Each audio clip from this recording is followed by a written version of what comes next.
नमस्कार दोस्तों, आपका स्वागत है एक्मे पब्लिकेशन के यूट्यूब चैनल पर। यहां आपको मिलेंगे कम्पिटिटिव एग्जाम्स से रिलेटेड वीडियोस जो परीक्षाओं में आपकी सफलता को सुनिश्चित करने में सहयोगी होंगे। आज हम प्रश्नों के माध्यम से समसामयिक घटनाओं को समझेंगे। तो आइए देखते हैं आज के प्रश्नों को और प्रमुख समसामयिक घटनाओं को। पहला प्रश्न है, हाल ही में ओसामू सुजुकी को पद्म विभूषण देने की घोषणा की गई है, वे किस क्षेत्र से जुड़े हुए थे?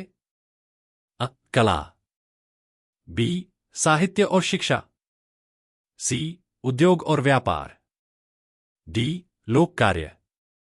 उत्तर है सी. उद्योग और व्यापार। 25 जनवरी 2025 को पद्म पुरस्कार की घोषणा की गई है।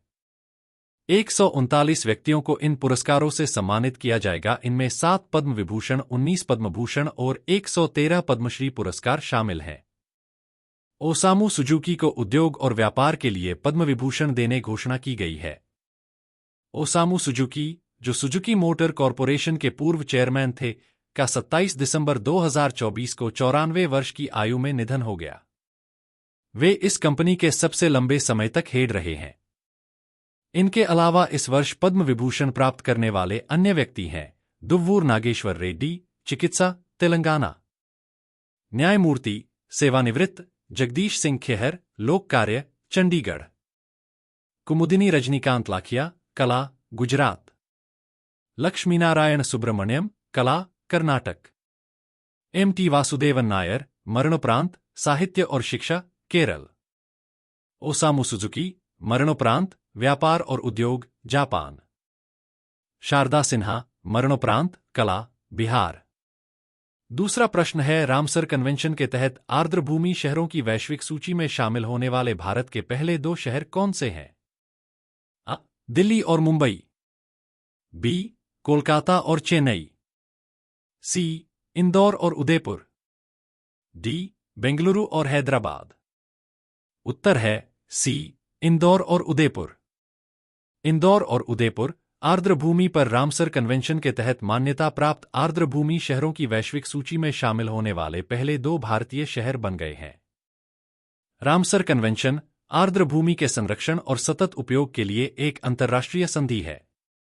इस संधि पर साल 1971 में ईरान के रामसर शहर में हस्ताक्षर हुए थे। इसीलिए इसका नाम रामसर कन्वेंशन पड़ा। यह संधि दिसंबर 1975 में लागू हुई थी। इसका मुख्य उद्देश्य जल पक्षी आवासों के संरक्षण को बढ़ावा देना है और यह विभिन्न देशों को वेटलैंड्स के संरक्षण में सहयोग करने के लिए प्रोत्साहित करती है। तीसरा प्रश्न है, वर्ष 2025 में राजकोषीय स्वास्थ्य सूचकांक में शीर्ष स्थान किस राज्य ने प्राप्त किया? अ. छत्तीसगढ़, बी. गोवा, सी. ओडिशा, डी. झारखंड। उत्तर है सी. ओडिशा। नीति आयोग का राजकोषीय स्वास्थ्य सूचकांक फिस्कल हेल्थ इंडेक्स FHI 2025 भारतीय राज्यों के वित्तीय स्वास्थ्य का मूल्यांकन करने वाला एक डेटा संचालित उपकरण है। यह सूचकांक 18 प्रमुख राज्यों के राजकोषीय प्रदर्शन का व्यापक मूल्यांकन प्रदान करता है। इस वर्ष ओडिशा, छत्तीसगढ़, गोवा और झारखंड ने मजबूत राजकोषीय प्रदर्शन के साथ अग्रणी स्थान प्राप्त किया है। ओडिशा 67.8 के स्कोर के साथ 18 राज्यों में शीर्ष पायदान पर है। छत्तीसगढ़ 55.2 के स्कोर के साथ दूसरे और गोवा 53.6 का स्कोर अर्जित कर तीसरे स्थान पर है। 16वें वित्त आयोग के अध्यक्ष अरविंद पंगड़िया ने नई दिल्ली में नीति आयोग की रिपोर्ट का प्रथम अंक जारी किया। चौथा प्रश्न है, मलेशिया में आयोजित 9वें जोहोर इंटरनेशनल ओपन शतरंज टूर्नामेंट का खिताब किसने जीता? अ. इनियान पन्नीरसेल्वम, बी. विश्वनाथन आनंद, सी. विवेक सागर, डी. दीप सेन। उत्तर है अ. इनियान पन्नीरसेल्वम। भारतीय ग्रैंड मास्टर इनियान पन्नीरसेल्वम ने मलेशिया में आयोजित 9वें जोहोर इंटरनेशनल ओपन शतरंज टूर्नामेंट में शानदार प्रदर्शन करते हुए खिताब जीता। उन्होंने 9 बाजियों में 8.5 अंक हासिल किए और अपने निकटतम प्रतिद्वंदी से 1.5 अंक आगे रहे। पांचवा प्रश्न है, आईसीसी पुरुष T20 team of the year 2024 के कप्तान कौन है? अ. विराट कोहली, बी. रोहित शर्मा, सी. हार्दिक पांड्या। डी जसप्रीत बुमराह। उत्तर है बी रोहित शर्मा। रोहित शर्मा को आईसीसी पुरुष टी20 टीम ऑफ द ईयर 2024 का कप्तान चुना गया है, जिसमें जसप्रीत बुमराह, अर्शदीप सिंह और हार्दिक पांड्या जैसे स्टार खिलाड़ी भी शामिल हैं। रोहित शर्मा की कप्तानी में भारत ने टी20 वर्ल्ड कप 2024 का खिताब भी जीता था। छठवां प्रश्न है, ऑस्ट्रेलियन ओपन टेनिस टूर्नामेंट का खिताब किसने जीता? A Serena Williams, B Novak जोकोविच, C Madison Keys, D Rafael Nadal. उत्तर है सी मैडिसन कीज। अमेरिका की मैडिसन कीज ने साल का पहला ग्रैंड स्लैम ऑस्ट्रेलिया ओपन के विमेंस सिंगल्स का खिताब जीत लिया है। उन्होंने 2 बार की डिफेंडिंग चैंपियन बेलारूस की आरेना सबालेंका को हराया। कीज का यह पहला ग्रैंड स्लैम खिताब है। 7वां प्रश्न है, आईसीसी पुरुष टी20 क्रिकेटर ऑफ द ईयर 2025 किसे चुना गया है? अ Babar Azam, B Travis head, सी अर्शदीप सिंह, डी सिकंदर रजा। उत्तर है सी अर्शदीप सिंह। अर्शदीप सिंह को उनके शानदार प्रदर्शन के लिए आईसीसी पुरुष टी20 क्रिकेटर ऑफ द ईयर 2025 चुना गया है। टी20 विश्व कप 2024 के दौरान, जहां वे संयुक्त रूप से सबसे ज्यादा विकेट लेने वाले गेंदबाज थे। 8वां प्रश्न है, ऑस्ट्रेलियन ओपन 2025 का पुरुष एकल खिताब किसने जीता?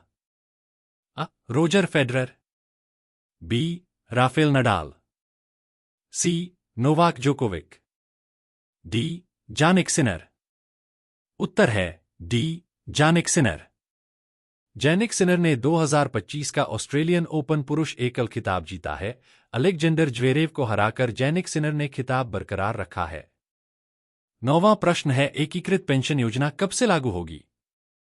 अ 1 जनवरी 2025, बी 1 अप्रैल 2025, सी 1 जुलाई 2025, डी 1 अक्टूबर 2025।